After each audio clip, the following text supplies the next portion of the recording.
All right. Hi, everybody. This is Nasser Rodriguez with Comic Arts San Antonio, CASA for short, the only show in San Antonio that focuses on comic book writers and creators and comic book artists. And we have one of those creators with us today, Lane Fobbs. Thank you so much for joining me today. Hey, thanks, Nas. I appreciate it. Thank you for having me on. No Hey, I problem, man. love Thank you. Casa. Thank you. Thank you so much. Lane has been at our first two shows, and he's going to be joining us again for our third annual CASA, October 5th at the Marriott San Antonio Airport. So, Lane, basically, we just want our viewers to get to know you a little bit more, get to know your work. And so let's start off. Where are you based out of? So me, I'm based out of Houston, Texas, and I was born and raised here. Went to Okay. Texas A&M. So Oh, okay. So I'm, you're an I'm Aggie, huh? yeah, yeah, All man. right. All Texas right. all day, so I'm local and all that good stuff. Okay, cool, man. I graduated from UTSA, so it's not UT, but it's a UT system. So Hey, go. hey, nah, it's cool. It's cool. You know what's funny? My neighbor, a guy I grew up with, he played on one of the first football teams there. Really? It's I believe Andrew Dada, or he went by Toyin Dada. Oh, Um, okay. yeah, he played for Larry Coker, one of his Oh, those cool, first man. teams. Yeah, Yeah, I graduated a while ago. We didn't even have football back then when I graduated. So man. we barely had basketball, and even that, like people barely like paid attention to the team, unfortunately. So, but man, they've come a long way.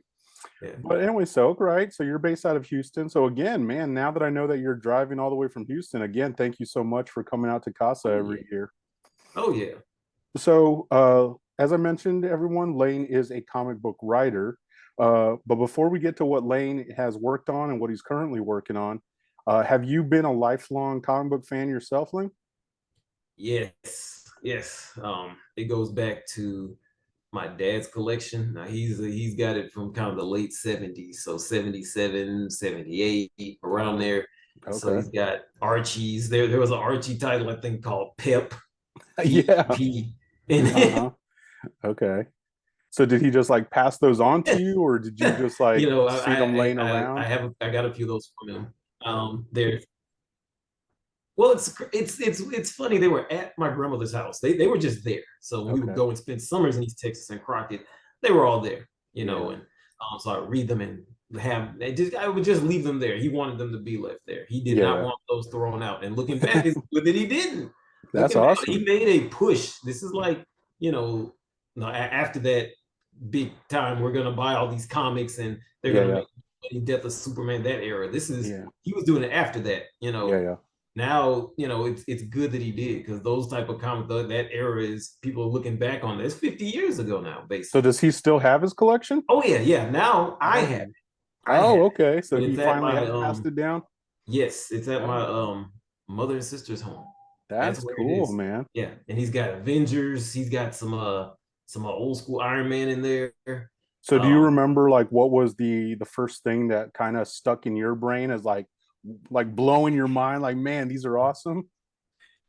oh man, his Hulk, the Hulk, Oh, the okay. Incredible Hulks, those were mine. Just being somebody just that huge to smash just smash things. Yeah, You yeah. know what I'm saying? I me being younger and you're just kind of developing what a Hmm. story is and kind of stories you'll like. Yeah. As kids like seeing things get smashed to bits and smithereens. You know what I mean? Yeah. There's one he meets Wolverine, right? Oh, They okay. bring him in as Canada's first hero, that type Yeah, yeah. Wow, man. That was of stuff. that was So a good those are era the for ones I you to had. be looking So at some that was my stuff. first dive into it. That's cool, man. That's Yeah, a yeah, great definitely, era man. for you to jump in. So like Hulk, that's probably when like Herb Trimpe's drawing it and that kind of stuff. Right, right, right. I So mean, just the way to me to what stood out to me was the covers. yeah. Like, just look at this arrow. Do you see that? Yeah. Yeah. It's like a comic book a vendor, like we get costs. It's like that on a page. Yeah, Like, man. Well, definitely, right? Like that was their whole goal. Like, hey, we got to make this kid pick up this comic and spend their quarter or whatever it was at that time, you know? That is one thing I do kind of miss. Like, we have some beautiful cover art on comics now, but I do miss the cover that told you what was going to happen in the issue. Yes, like Yeah. tells the story, this suspense. Yeah, yeah. It's funny. I'm thinking of doing that on one of my upcoming titles too. Oh, okay. That's funny. Yeah. So you mentioned your dad had some Marvel, your dad had some Archie. Was there any DC in his collection, or was he more Marvel kid? He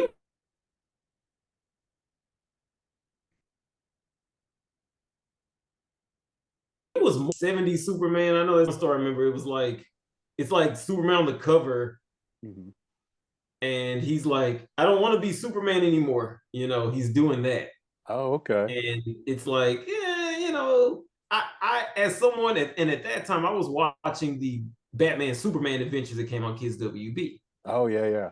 And so it's like to see that Superman that had it together most of the time, and this one, I'm like, Yeah, the same person, you yeah. know. Yeah, that was a great time too, man, with like the animated series stuff that I think brought a lot of kids into comics. Batman the animated Oh series, like yeah. even a little bit before that, we had the X-Men animated series and Yep. Spider-Man and all that stuff. Yep. So you And then I watching had a X-Men 97 now? okay, so and I haven't watched the finale, so don't say nothing. likewise. Okay, okay. That's what I was gonna say. I have no. I was gonna say the same to you. Okay. But you are watching though? Yes, I'm watching Okay. it. It's really good. It's I don't know how I feel really about the lady saying Magneto was right. You know what I mean? I want to kind of believe that Charles's vision Yeah. is still possible, but Yeah. it is like after the events that Hmm. happen, for people that haven't read it or I mean, sorry, watched it, it's like how does that look? And they only have one more Yeah. episode to write. I don't know if it's an hour or not, but they got a Oh lot of yeah. I hadn't thought of that. yeah, because they got a lot of loose ends to tie. Yeah. Yeah. Well, back to you then. So when you were reading these comics as a kid, um, from a young age, were you drawing? Were you already thinking about creating your own stories, or how did you get started with that idea? And it's so stereotypical. Like in class when I'm in middle school, drawing these simple little comics. Yeah, That yeah. that's really where it started. It was like this boy with like four little. It was like a circle and like this boy with like four little stick legs and a hat. And it's like his name was Marcus the Dumb Boy. I don't know why I called him that, but and he had like this crazy grandpa. It was like Johnny Bravo almost, just random things from Yeah, little story to story. So yeah. that's where it started. And then, it's like, oh, why are you drawing? You're not supposed to be doing that. And, it's interesting from like creators, like even from a child to adults, it's like there's always this energy from not everybody, obviously, but like some people like, you're not doing something that's legitimate. You shouldn't be Hmm. doing this, Yeah, I've been yeah. hearing that since I think a lot of people, a lot of in the creative fields, probably at some point in their lives, they heard like, "Hey, go get a real job," or "This isn't going to make you money," or something like right. that. Yeah, but if So you think about it, as I say, it never goes away because that back in the day was your teacher. Oh, that's not serious. That's not legit. I mean, mhm. it's just a part of for whatever reason something's ingrained in our culture. It's Yeah, yeah. interesting. You know, Yeah, man, I've got shelves of stuff out back there that, come on, it turned out okay for some hey, people, right? come So on, man. so all right, so I think like a lot of us, or well, I'm not a creator, but for a lot of people that are creators, they start off like you said, making your own comics, drawing your own stuff. So was there a point where you're just like, well, art's not for me, I'm going to be more of a writer, or how did that kind of transition happen? I always knew from when I was younger that I couldn't draw. I remember I had a kindergarten teacher that said my work. They look like silly stick people. And Oh maybe that's man. why I just never had the energy to really do it or develop it. Yeah, But yeah. I knew from for a while I was Yeah, yeah. gonna have to work with somebody. I always knew that. Yeah, yeah. Even in middle school, like, there was someone I found to work with, like somebody just like making a couple pictures every now and then. So I did Okay. But that. you were still coming up with your own stories and Stories, stuff? yeah. Okay. So That's that's cool, kind man. of that was always there. Yeah. I'm gonna have to find somebody that's really top notch with it and give them an opportunity. Yeah. So when was it that you finally decided like, hey, I am gonna make my own self-published stuff? So after, I've always had these stories, and even when I was working in news in Bryan College Station and Waco and whatnot, like Mhm. I knew that I wanted to do something creative. You know what I Yeah. mean? I knew that. And you're working in, obviously you're doing like news, even if it's sports and things, it's like it's so serious a lot of the time. You don't have that movement and freedom a lot of the time, most Yeah. of the time. Yeah. Definitely where I was. And so Yeah. when I just left one day, I just remember I just couldn't take it. Oh wow, I just really? left. Didn't even put in 2 weeks. Crazy. Yeah. And it's like I don't know what I'm doing next. I know I don't want to be there. Yeah. And even so, just a few months off, I had always had stories in my head. I started writing them, developing them. Hmm. I was able to shoot a few of them, web series and things and stuff like that. Um, but it wasn't giving me the full satisfaction because shooting things, even that you're limited. Yeah. Yeah. So I So just what were went those? back. Were those like short films or like animation or what was Yeah, that? some were short films. There's a short film I did about an evil church deacon Oh, okay. taking people on a wild ride to church. Okay. It was like a thriller slash horror thing.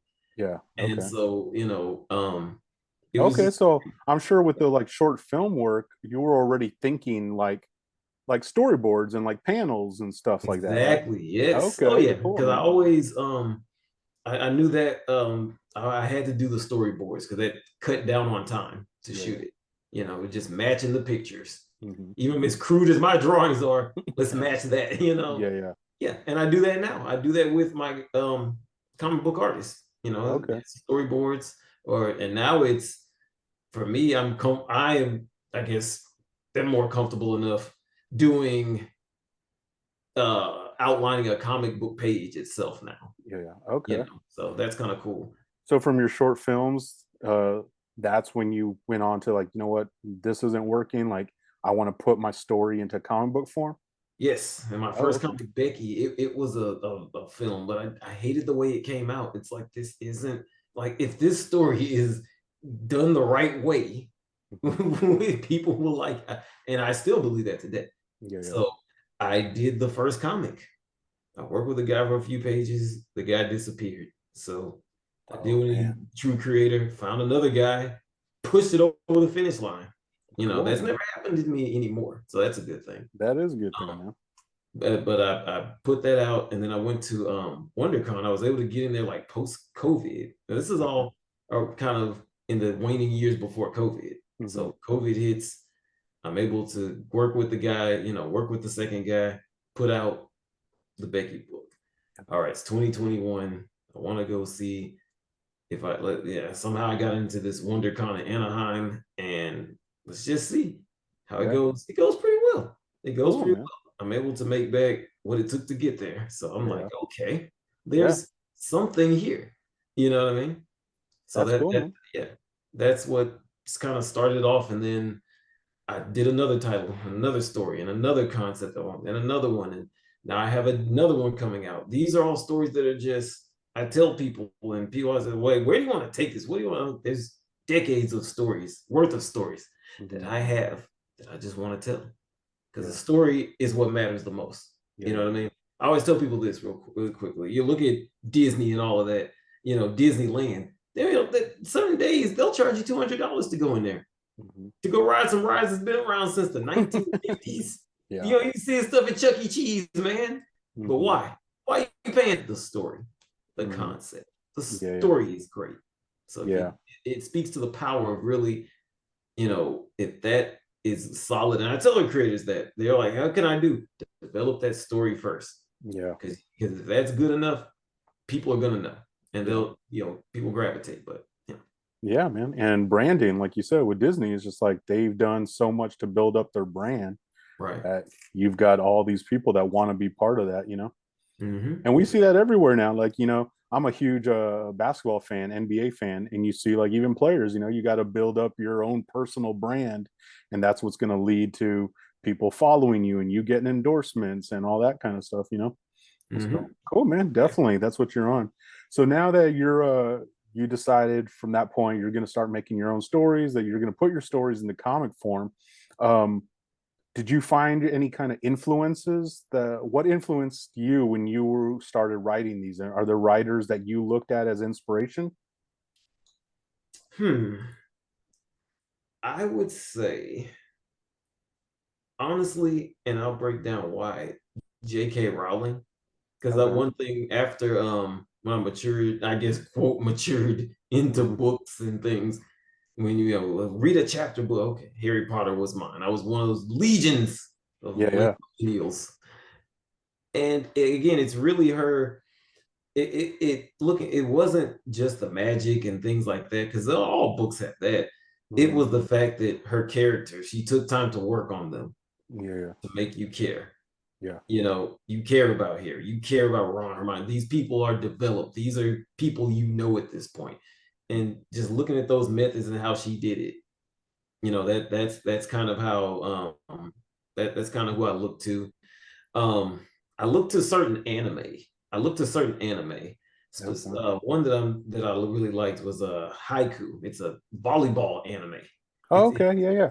yeah, and I did not think I would shed a tear at the end of a volleyball anime, but you Yeah, do, and it's yeah. because they take you through this progression, these struggles, these triumphs, these butting head of characters, and so you know that those are kind of my sources where I draw from as far as writing my stories. Okay, cool. I've heard of Haiku, but I've never watched it. So that's Oh, something you would recommend then?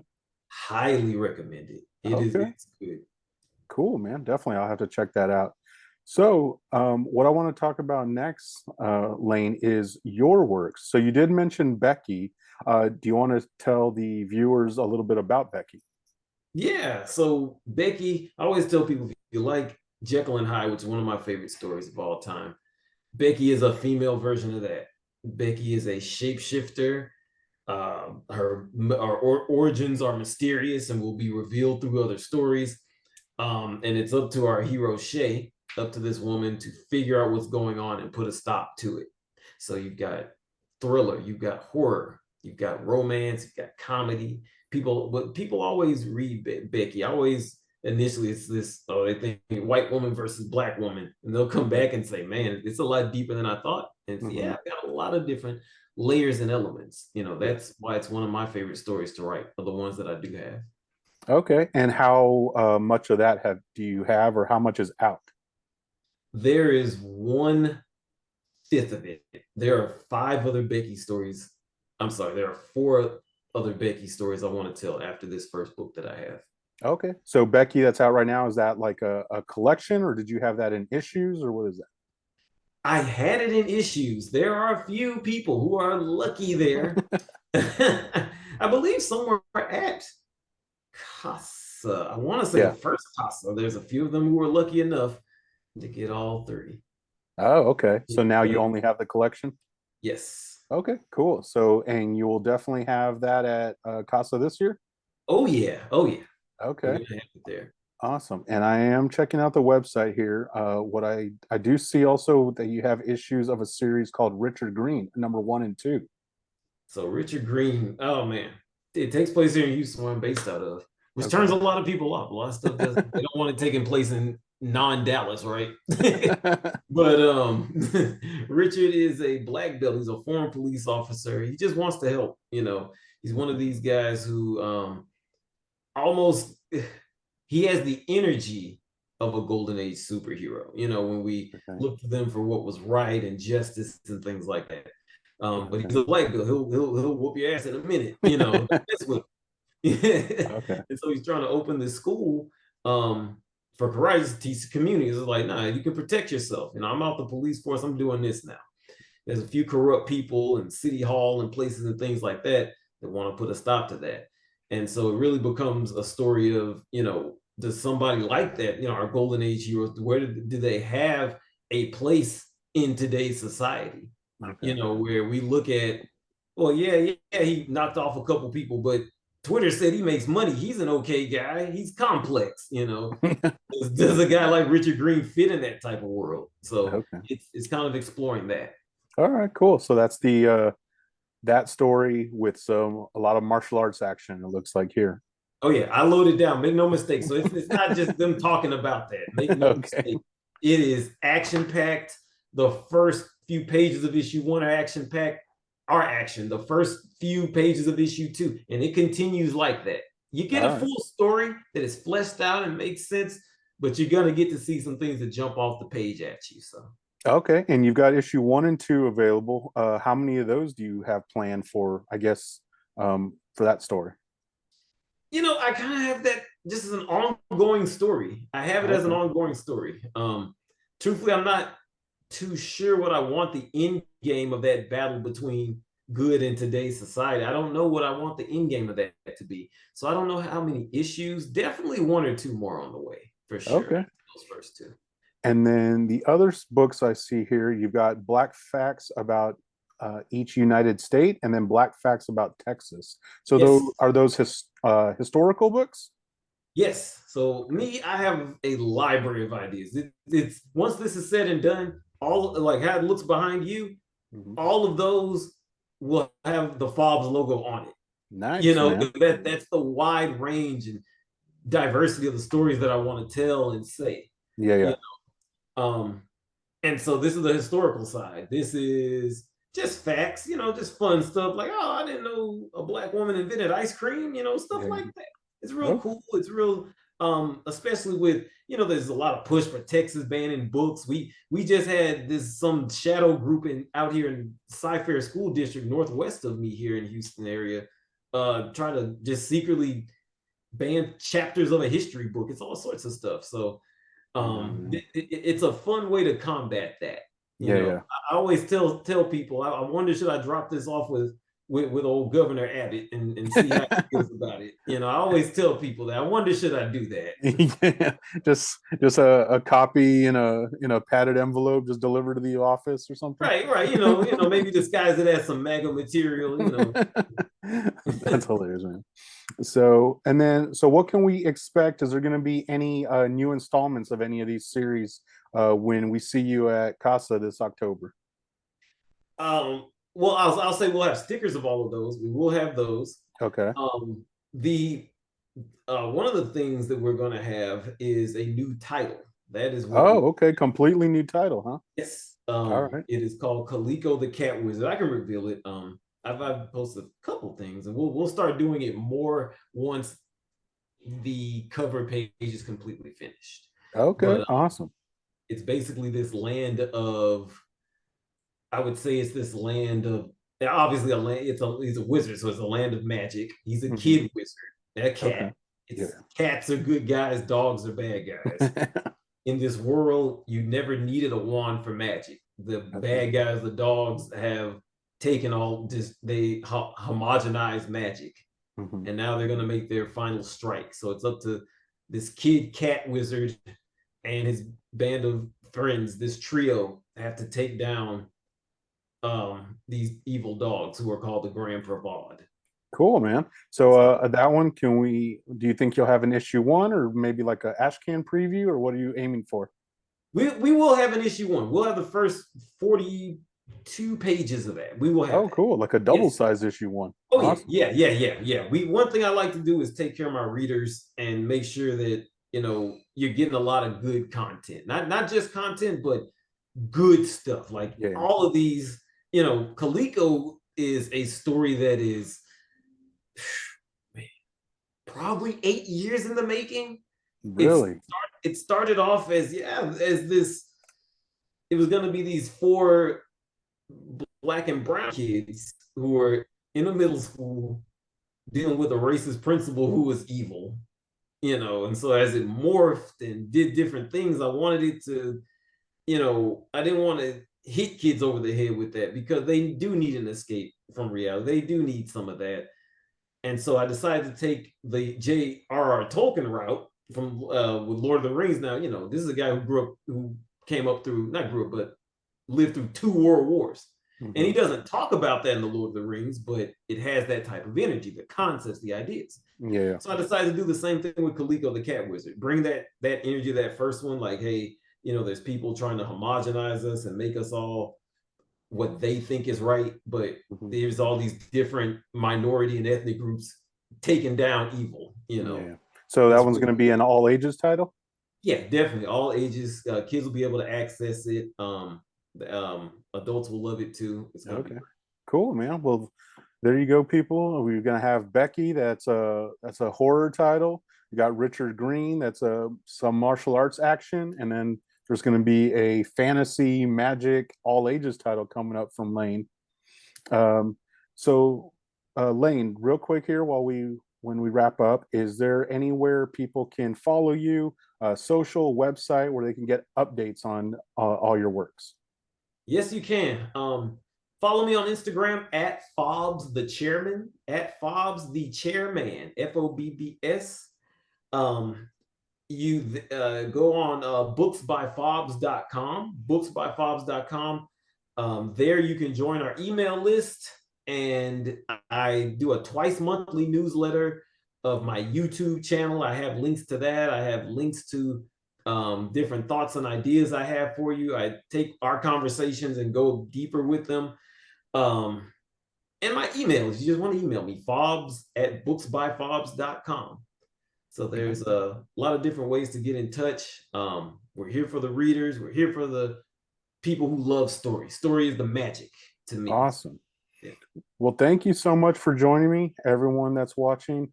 Definitely go check out Lane's website, go check out his Instagram and follow him so you can keep up with the new titles that are coming out. Definitely come out and see Lane at CASA October 5th, 2024. We are moving locations this year, so we're going to be at the Marriott Airport San Antonio. It's right on Loop 410. And we do keep everything affordable. So it's going to be $8 admission at the door. So you can come in, check out Lane stuff. There's going to be about 60 other independent creators there. You can check out their works. So definitely come on out. And again, Lane, thank you so much for joining me today, man. Hey, no problem. And Nas, thank you and the team for what y'all do, providing these platforms and these opportunities for independent storytellers so that new ideas can get out there. You all are doing good work, and I just hope you all continue. Hey, And I'm thank you glad to so see much, us man. back. Yeah. Thank you, man. I appreciate it. Like I said, without you guys like deciding to come out to the show, then I've got nothing for people to come see. So True, thank you true. so much, Lane. You have a good one, man. Hey, Nas, you as well.